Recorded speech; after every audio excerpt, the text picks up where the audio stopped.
Hello there, folks. DJ Burgstarre here, back with another tip of the day.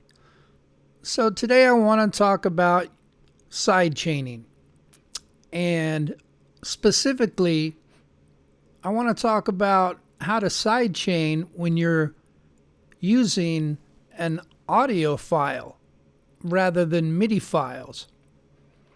So if I have a drum loop in here that's got all the drums, how am I supposed to isolate that kick drum so I can use it as a sidechain for my other instruments that I need to put a sidechain on? As you know, when you're working with a track, you want to duck some of the instruments, especially the low-end ones.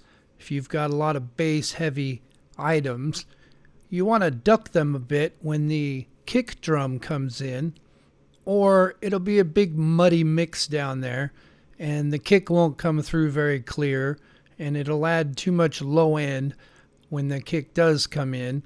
And so what people do is they use a sidechain to duck that instrument just when the kick is coming in. Now, I have an audio file and it's got all the drums in it.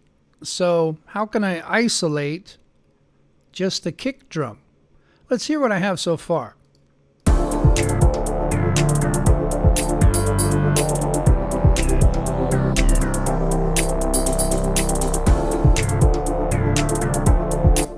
So right now there's no sidechaining going on.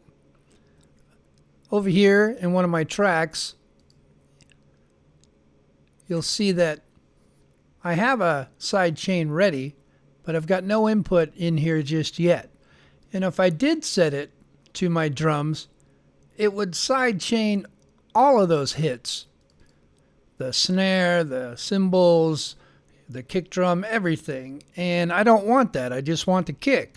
So in Ableton, that's really easy to isolate that kick. Let me show you how. So what I'll do is I'll right click on my audio sample. And in Ableton, you can convert drums to new MIDI track. So let's do that. There it goes. And it's going to add a new track here. Now this is a MIDI track. And what it's done is it's using the same samples. It's just sliced them up and put them in a MIDI format that I can look at in detail. Let's double click on what it did. Well, look at that.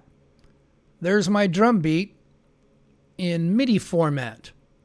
And that's just what I need to be able to isolate this kick.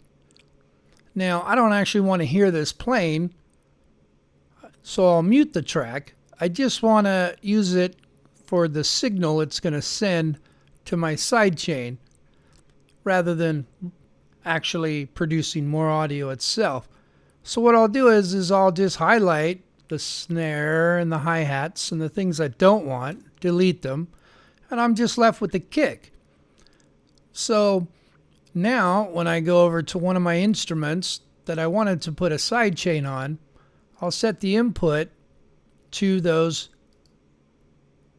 kicks on that new MIDI track it created for me. I'll go ahead and do that on all of my tracks that I wanted to put a sidechain on. And one more here.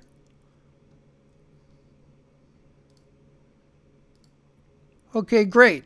Now all of my instruments that I wanted a sidechain on are now being sidechained by this new MIDI file. And those are the kicks right there. So now let's listen to how this sounds.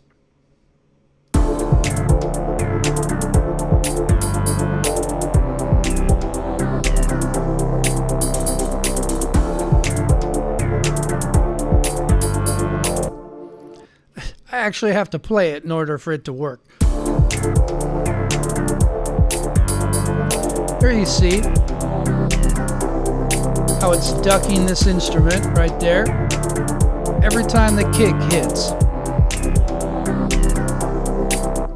And all the instruments are now doing this.